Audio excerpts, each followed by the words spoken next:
Hello, everyone, and welcome to our Saturday Evening Post Week in Review. We are at Metazoa Brewing, and I am Chris Wakefield, the marketing manager for the Saturday Evening Post.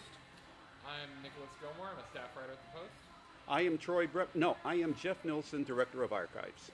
We have a lot to get to. Before we do, let me tell you, again, the entire Saturday Evening Post archive is now online. You can access every issue, cover to cover, read through the entire archive until your heart is content. And you can also get a print subscription to the Saturday Evening Post, all that for only $15. You can explore American history through our archives. A really special deal. Those just went online. They're really excited about it. Again, SaturdayEveningPost.com/subscribe. Let's get to some news this week. Jeff, you did a video on the anniversary of the famous Lincoln-Douglas debates. Right, well, 160 years ago. And what's interesting about this is a point I didn't even make in the video. These guys, Lincoln, Douglas, were debating slavery all through the Senate race in Illinois. And yet at the end of it, they were still on good terms. They didn't really hate each other. They threw everything they could at each other during the debates, but they still had enough goodwill. So much goodwill that when Lincoln came up to be inaugurated, he didn't know where to put his hat. Stephen Douglas came up and held his hat for him. They were that close. So apparently there was a lot more civil discourse in this country at one time. They made out after the inauguration. I'm kidding. Do you have any knowledge of these debates, or is there anything about that era that speaks to you, our resident millennial? Lincoln and Douglas. How relevant is it to you? I mean, just that era. Lincoln, of course, the great speech maker. I'm skeptical that it was as civil as historians like to paint it.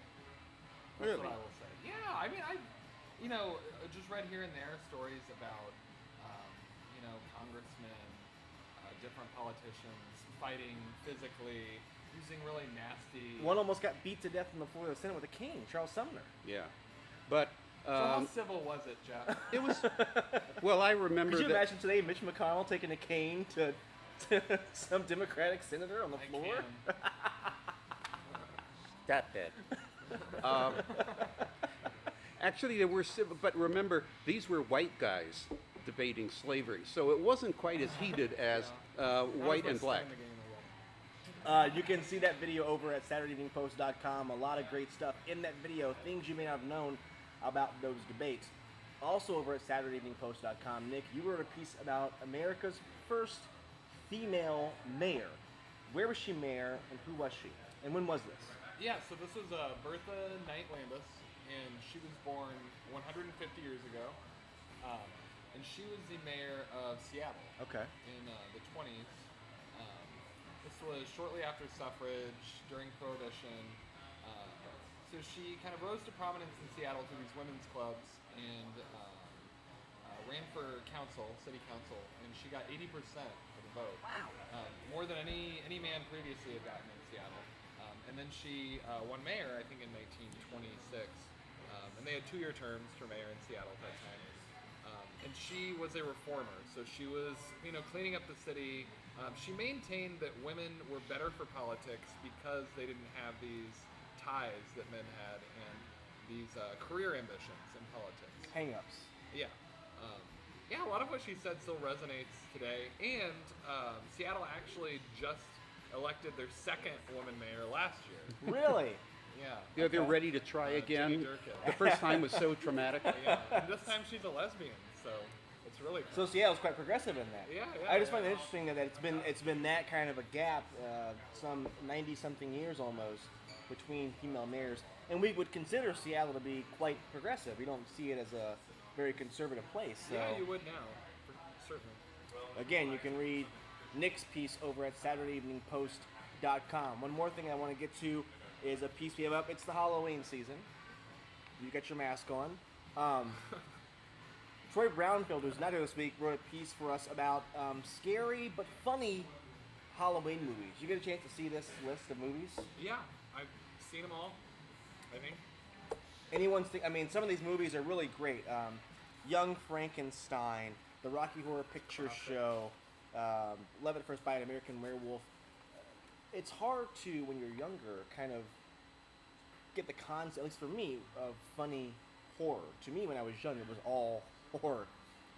Killer Clowns in Outer Space, one of the movies he mentions in this piece, was terrifying to me. But did you find these funny when you were younger, or?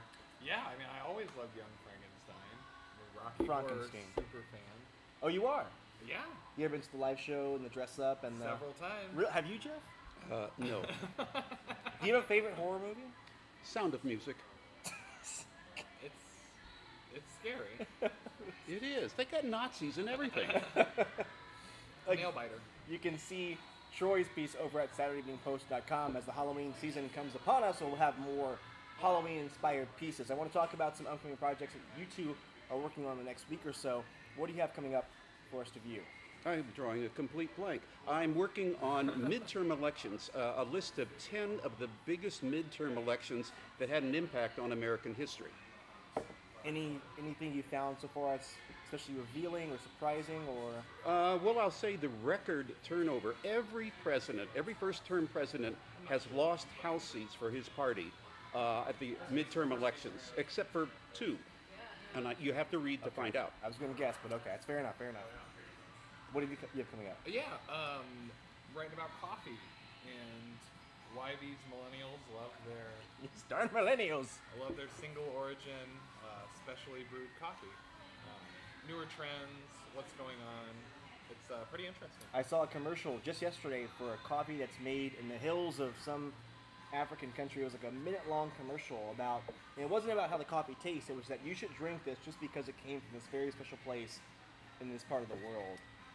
You know, everywhere has specific soil characteristics that are good for different flavors in coffee. Right. So. And then when you dump the pumpkin spice in it, it just all tastes the same. Well, once you get the 4 pumps of syrup, that's when it really transforms the flavor profile. When it starts going more white than brown. Yes. You can look forward to those pieces over next week at SaturdayEveningPost.com. Again, real quick, I want to tell you, you can subscribe to the Saturday Evening Post. You get 6 new print issues of the Post in your mailbox every single year, and now you can access our online archives. We spent a lot of time meticulously uploading these archives online over at SaturdayEveningPost.com, and you can view every issue cover to cover, over 200 or almost 200 years of American history chronicled in those archives. Some really good gems in our online archives. Nick, where can we find you online? I'm at Darwin Jr. with a Y. All right, Twitter. we've practiced this. Jeff, where can we find you online?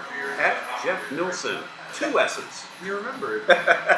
And you can find me at Wakefield Report, and of course you can find the Post all over social media at Saturday Evening Post. That's all we have this week from Venezuela Brewing. We'll see you all next week.